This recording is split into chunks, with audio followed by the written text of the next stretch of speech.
This is where the flame of liberty burns bright. This is the Jason Veely Program.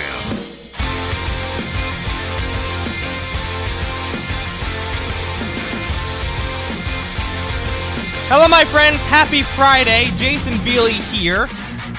You're listening to the Jason Veely Program. The email address, jasonveelyradio@gmail.com. That's JAYSONVELEY radio@gmail.com. David Hogg is in the news yet again. I think that CNN had him on earlier today. It's probably on some other left-wing network this afternoon. Probably will be tonight. It's like 24/7 David Hogg. It's like David Hogg TV for the left. And I'm sick of hearing his name. Frankly, I'm sick of seeing his face. It makes me physically ill. But as conservatives, really we're left with no choice but to address this kid for a number of different reasons. First of all, he's attacking anyone really who disagrees with him. And second, he's a threat to our liberty. And so as much as I would love to stop talking about this David Hogg kid, we need to, there are things that need to be said and points that need to be made. You know, I was doing some thinking earlier today when I was doing show prep. And here's what I came up with. You know, I really do think that there's more going on with David Hogg than we know about. That is, more going on behind the scenes. I know it wouldn't exactly be a bombshell report if we found out that the mainstream media were trying to advance his narrative. They absolutely are. That's not a surprise. But that's not what I'm talking about. I'm not just talking about the media trying to promote him. I think there are things going on behind the scenes with David Hogg from the liberal establishment.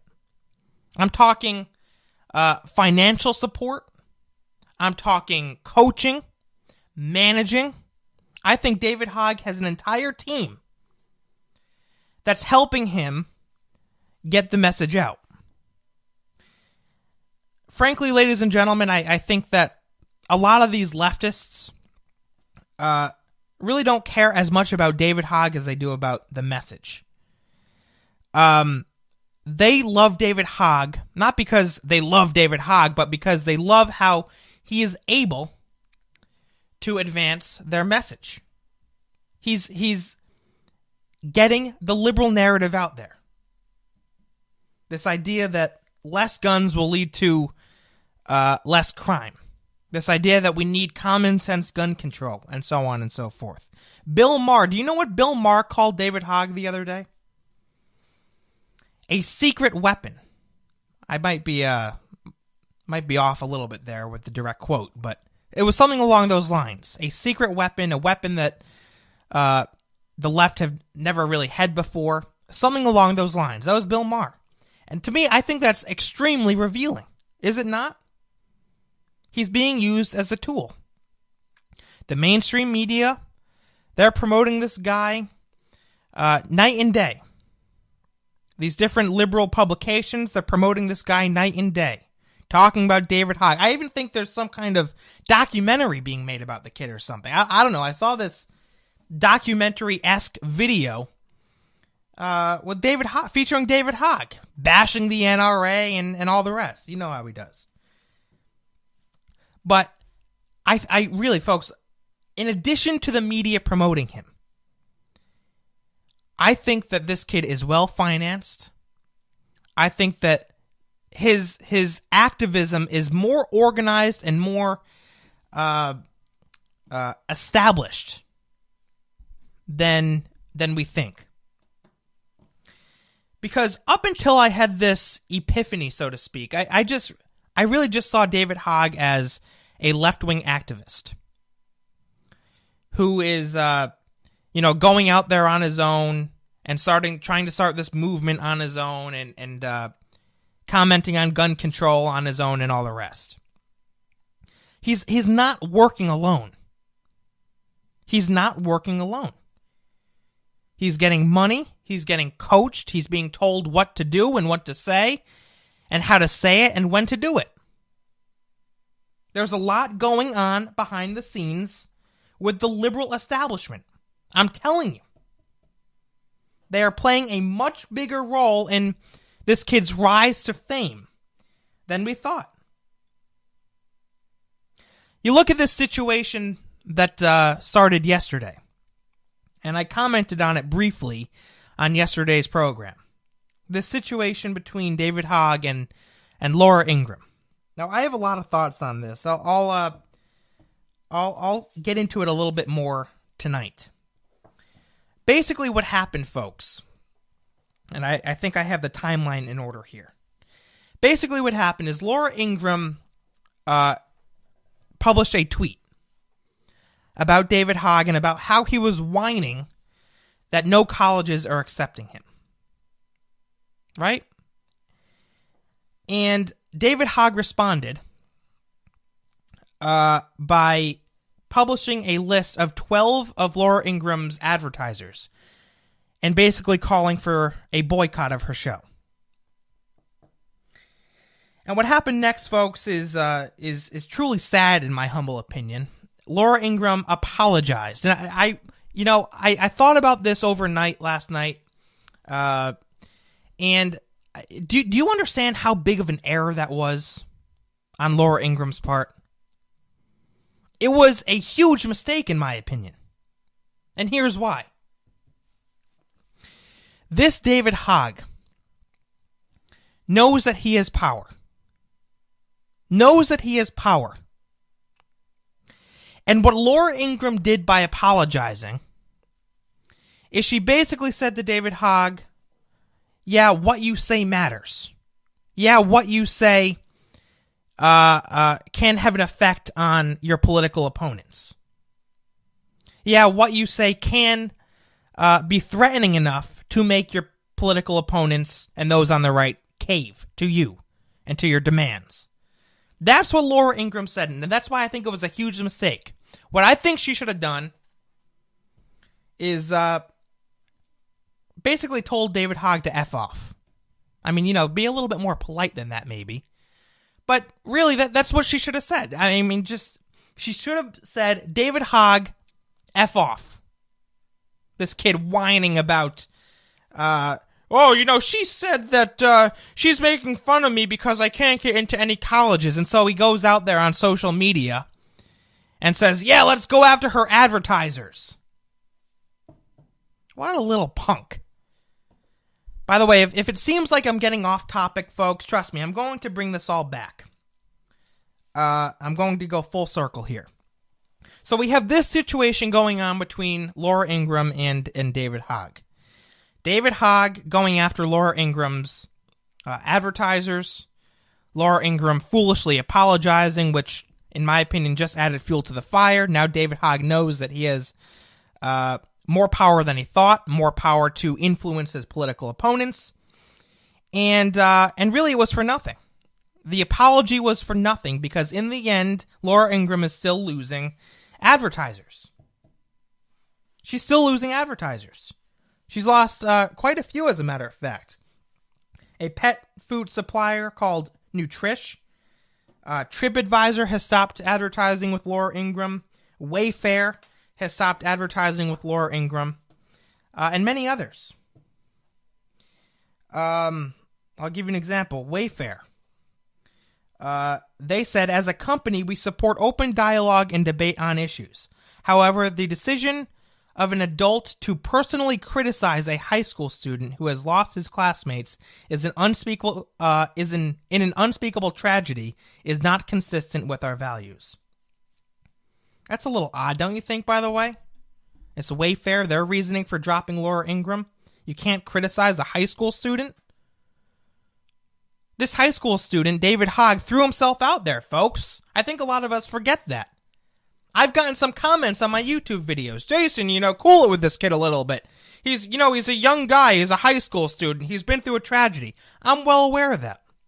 And I never have and never will try to minimize what he and his friends went through. Because it really, folks, it must have been just horrifying. A horrifying situation. But David Hogg threw himself out there for a cause, and so we should expect to be criticized. That's the way it is. That's the way it is. So Wayfair, parting ways with Laura Ingraham. TripAdvisor, Nutrish, a bunch of others. Again, David Hogg posted a total of 12 on his Twitter page. Apparently some others are Liberty Mutual, Hulu. I know they've stopped advertising. And so my point is that this apology that Laura Ingraham offered was for nothing. It just made things worse. So she apologized. She's losing advertisers now. Here's my point. You look at what's happened in the past 24 hours. This David Hogg kid comes along, and he single-handedly starts this whole big boycott of Laura Ingraham's show. And suddenly, her advertisers start dropping like flies. I don't buy into the idea that a 17-year-old kid could have that much power if he was working on his own. To have this much of an impact, to do this much damage on a well-established conservative host, Laura Ingraham. There's absolutely no way he's not being coached, he's not being managed. I wouldn't be surprised if this kid was told specifically, hey, go on social media, go on Twitter, threaten her advertisers. I wouldn't be surprised if she was if he was contacted by some liberal politicians, some liberal organizations, urging him to start this boycott. Because again, David Hogg at the end of the day is a pawn for the left. And that's what I mean, folks. I think there is so much more going on behind the scenes with this David Hogg kid than we even realize. I really do. I really find it hard to believe that a 17-year-old kid could single-handedly have this much of an impact in such a short period of time. More proof here, folks. Breitbart.com reporting on this. There is proof out there now that Soros is in on this. George Soros. Glenn Beck, I remember, used to call the guy Spooky Dude back when Glenn Beck was on Fox News. Boy, those were the days. And I'm not being sarcastic, by the way. I used to absolutely love that show at 5 o'clock on the Fox News channel. Glenn Beck. Spooky Dude. That's George Soros. But anyway, George Soros is in on this.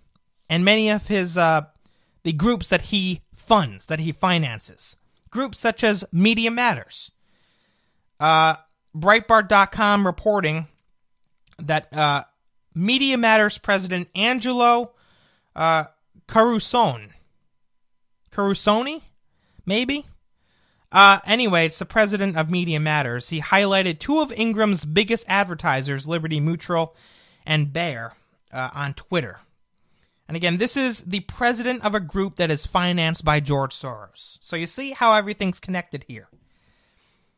Angelo, whatever, president of Media Matters, wrote on Twitter, at David Hogg, FYI, Laura Ingraham has two really big-name sponsors right now. These are the big ones with the strongest association, Liberty Mutual and Bayer. And then he wrote, at Liberty Mutual, the Ingraham angle is brought to you by Liberty Mutual Insurance. Liberty stands by you. He commented further, and he said, again, this is the president of Media Matters, financed by George Soros, trying to influence David Hogg and how he acts and what he does. He wrote, you can expect more advertisers to leave too. But the real question from a business perspective is, why are they there in the first place? Fox News is a reckless propaganda machine. It's bad for business. This has been well established by now. Fox News hasn't changed and has shown no signs of changing despite declining ad revenue due to these controversies. If I was running some of these big companies at at issue right now, I would fire my media buyer for getting me into this Fox News mess in the first place.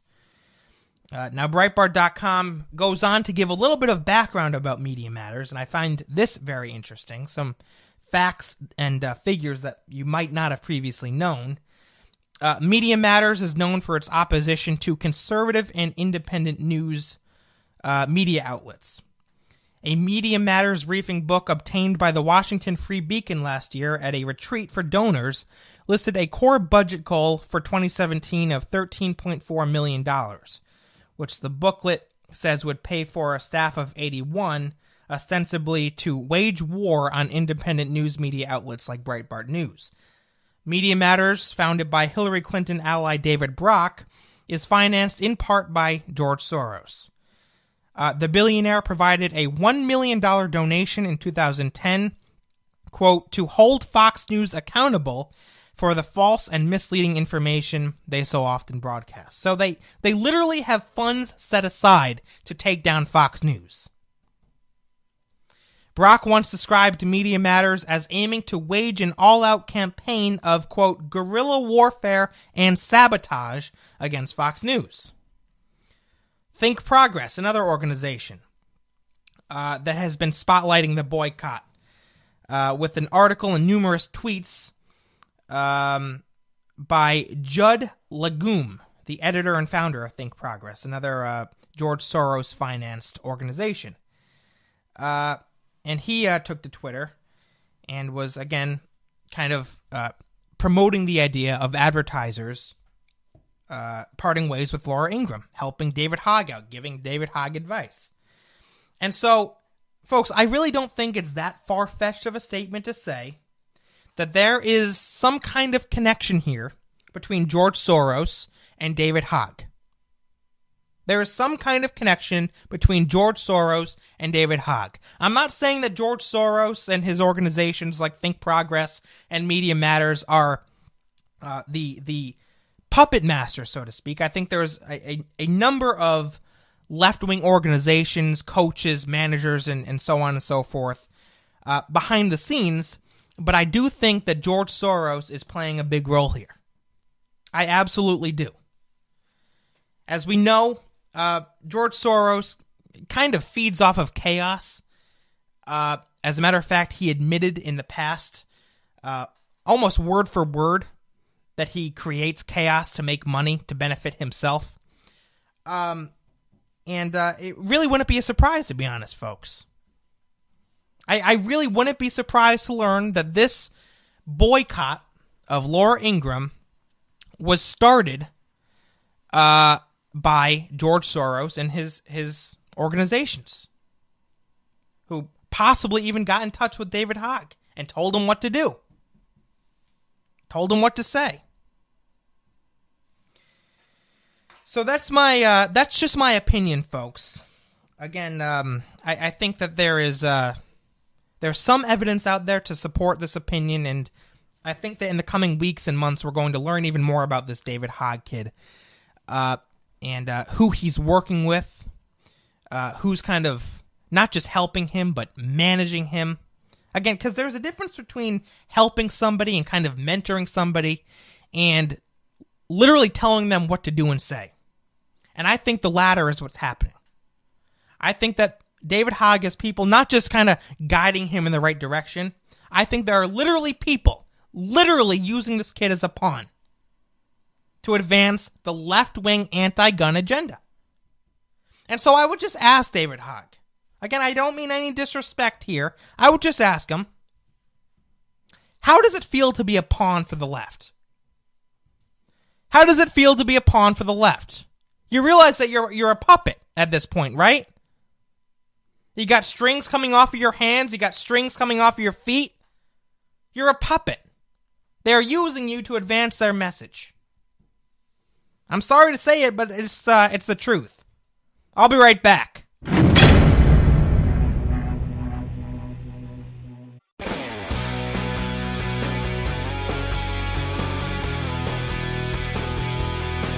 Defeating big government with an even bigger voice. This is the Jason Veely Program. So, folks, just a quick update for you here. You all know, if you listened to yesterday's show, you know what happened with my YouTube video where I challenged David Hogg to a debate. And I appealed it to YouTube because, quite frankly, them banning that video is just absurd. There was nothing controversial in it, nothing hostile, nothing like that at all. And so I appealed it. I still haven't heard anything from them. And I don't know what's taking so long because, you know, in the email that they send out, they say that, you know, they value our opinion. They'd love to hear back if we think that they're wrong. And I realize it's only been a few days, but I mean, you'd think that they would get on top of this kind of stuff a little bit quicker. I remember that something like this happened to me years ago, by the way. I can't remember. I don't even think it was a political video that I had on YouTube, but something got banned. And I appealed it, and they just never got back to me. And so I'm kind of in the back of my mind, I'm a little worried that's going to happen again. I wouldn't be surprised, to be honest. Even if they uphold the ban, I at least want to hear back from them so that I could know what the hell I did wrong. So I have no idea. But I'll tell you what, folks. If that does happen, if they uphold the ban, if they deny my appeal, then I have a plan that I think will really stick it to YouTube. And I won't say anything more on that. I think it's a good idea. Nothing crazy, but I think it's a good form of civil protest, shall we say. So we'll keep you posted for that. Speaking of which, folks, I've been receiving a lot of comments lately. Now, this is interesting to me. I've been receiving a lot of comments on how many other videos about David Hogg have been also taken off of YouTube, particularly videos that are critical of David Hogg. And multiple people have said this to me on YouTube. I was unaware of it because I don't, frankly, search YouTube for David Hogg. But if that's the case, if YouTube really is targeting videos that are critical of David Hogg, then we got a problem on our hands, folks. We got a real problem on our hands. It would prove two things, in my humble opinion. It would prove that, number one, as we suspected, YouTube is run by a bunch of left-wing Democrats. And that, I think we can pretty much say at this point for a fact. Even before David Hogg, even before these videos were starting to be banned, Google and YouTube, I really think are just run by the social justice crowd. I mean, again, I brought his name up yesterday on the program, that James Damore. If you look at his lawsuit, the things, by the way, for those of you who don't know, James Damore is a former Google employee who was fired. And he's suing Google now. And in his lawsuit, he alleges that pretty much Google treats conservative employees like crap. And, of course, YouTube is owned by Google. So I really do. I think that YouTube is run by leftists, and that might, in part, explain why so many videos that are critical of David Hogg are being taken off of YouTube. And it would also prove, ladies and gentlemen, if this is true, if indeed YouTube is intentionally taking down videos that are critical of David Hogg, it would prove that liberals are now defending this kid at all costs. They're defending him at all costs. I really do, folks, think that there is a general understanding among the left that David Hogg is a valuable tool that needs protection. They might not, all really come together in a secret room and talk about, hey, we gotta protect this kid David Hogg. But I think that from the leftists that work at Google to the leftists in the mainstream media to the leftists in Washington, D.C., they all have this general understanding that we need to protect this kid. We need to protect this kid because, again, as I said in the beginning of the show, they see him as a valuable resource to advancing the left's anti-gun agenda. They feel closer than ever to getting what they've been fighting for years now. And so, frankly, folks, I know that talking about this kid is frustrating. I know people listening might be frustrated that I've spent so much time talking about David Hogg tonight. But honestly, as annoying as it is, given the fact that the liberals are rallying around this kid, given what he just did to Laura Ingraham, how much power he now has, I really think conservatives shouldn't stop talking about this kid. I think they should continue to expose him. I think they should continue to expose him. Because there's a lot that needs to be exposed. Who is he working with? Who's telling him what to do? Who's mentoring him? And so on and so forth. And as I said, in the coming weeks and months, you wait. There's going to be more information coming out about this David Hogg kid. I guarantee it, folks. I guarantee it. Stick with me. Back in a minute.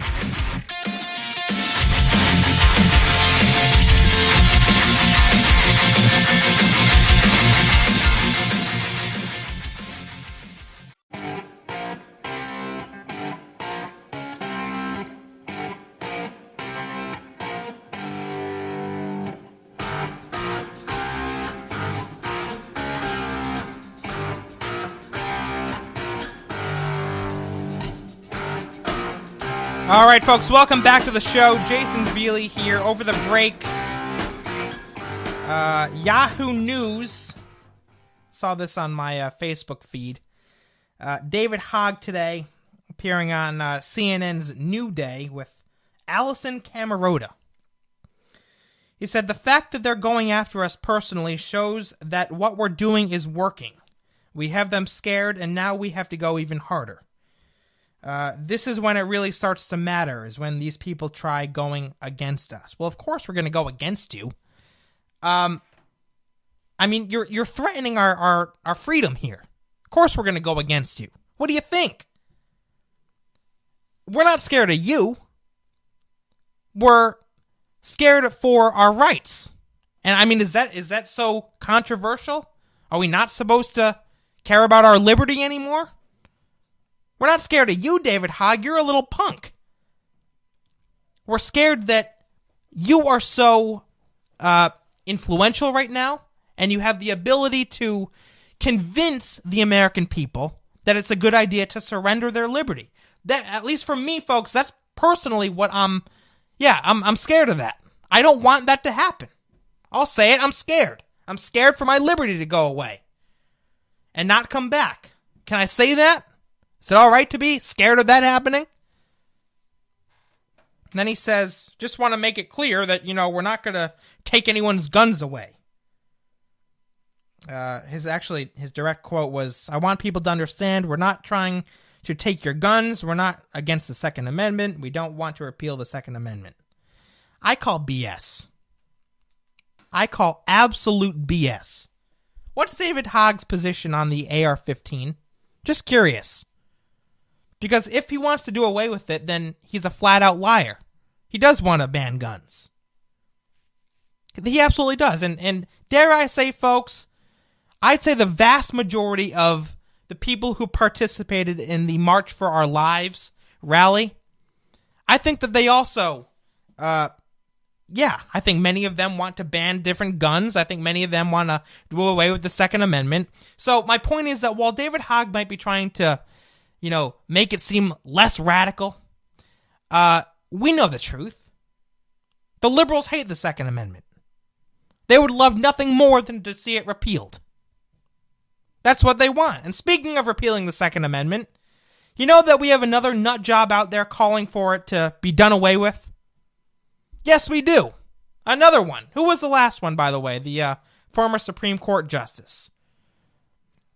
Now, former CNN anchor turned celebrity interviewer Larry King is saying that we need to repeal the poorly written Second Amendment. Poorly written. Well, gee, thank you for your expert opinion. TMZ, this is Breitbart News. TMZ caught up with King in Beverly Hills and asked him what he thought about Stevens' idea. That would be the former Supreme Court justice that we reported on earlier this week. King concurred with Stevens, saying it is time to repeal the poorly worded amendment. King asked, "What do you mean by militia?" He then transitioned to claims that the Second Amendment is tied to Southern senators who sought to ward off slaves upright. It doesn't even make any sense. It doesn't even make any sense. I don't even know what he's talking about. But damn it, he wants to repeal the Second Amendment. And this is what's so frustrating to me, folks, is that these people make it abundantly clear. They prove to us, through their words and through the things that they do, that they know nothing about the Second Amendment and the history of this country. But they know enough that they want the Second Amendment repealed. It's just, it's so absurd. And you'll notice, folks, how this idea of repealing the Second Amendment is starting to become normalized a little bit. That's a scary thing. That's a scary thing. I mean, anyone who knows history, anyone who knows world history, in countless nations around the world, when leaders have enacted gun control and taken away the people's right to bear arms, the people's right to defend themselves, chaos follows. Might not be immediate, but it eventually happens. The government accumulates more and more power. Tyranny rises. And in many cases, innocent people die. Not by the thousands or the 100,000s, but by the millions. That's world history for you, folks. That's the Reader's Digest version of the history of gun control. And I could and probably will get into it in a future episode, because it's relevant. But that's what I mean. These people talk about repealing the Second Amendment, yet they know nothing about the Second Amendment. They know nothing about it. They're absolutely clueless. Another person that knows nothing about the Second Amendment, by the way, and we'll get to this after the break, is Joe Biden. Just give you a little teaser for it here before we, again, take a break. He spoke at the University of Pennsylvania on Thursday. And he said that we need to, well, what do you say here? Well, this is from CBS News. Vice President Joe Biden, and I got the audio for you after the break, but I just want to, again, give you a little teaser. Vice President Joe Biden blasted what he called the prostitution of the Second Amendment by gun rights activists at the University of Pennsylvania on Thursday. He made the remarks while participating in wide-ranging discussion with the university's president, Amy Gutmann, who was, quite frank, and I watched the interview, fawning over him the entire time, just drooling. Oh, yes, Joe. Good point, Joe. We got that audio for you, folks. Joe Biden claiming to know about the Second Amendment and its history, and yet proving to the entire country that he knows not a damn thing. Not a damn thing.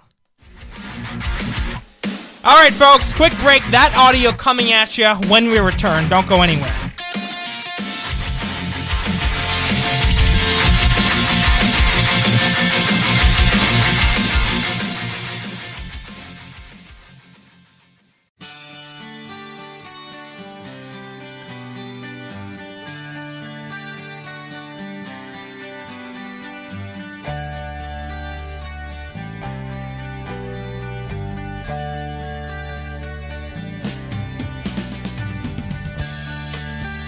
All right, folks, as promised, audio of Joe Biden.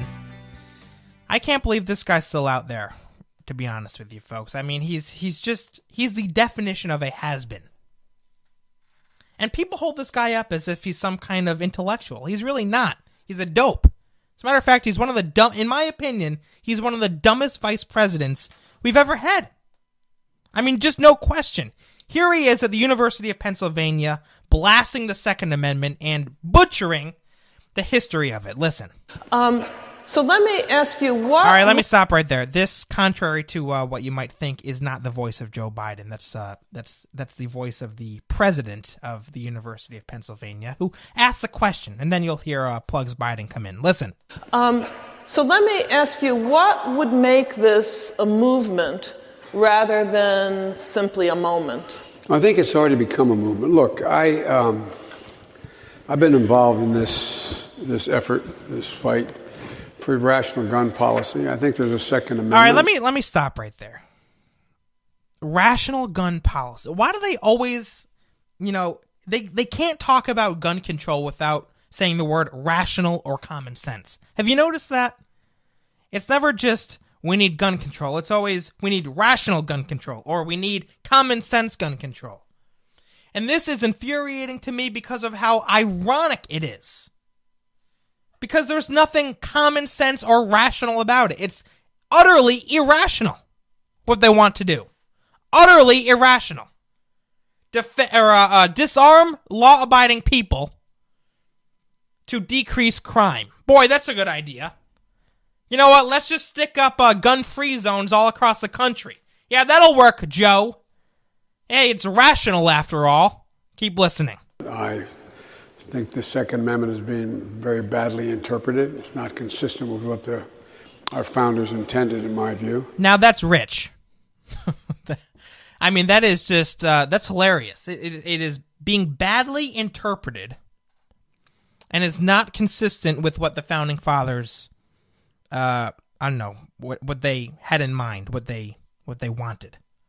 Well, here we have a lecture on the Constitution from one of the dumbest vice presidents in American history, who was vice president, by the way, to the worst president this country has ever seen, Barack Obama. And, by the way, one of the most radical and anti-gun.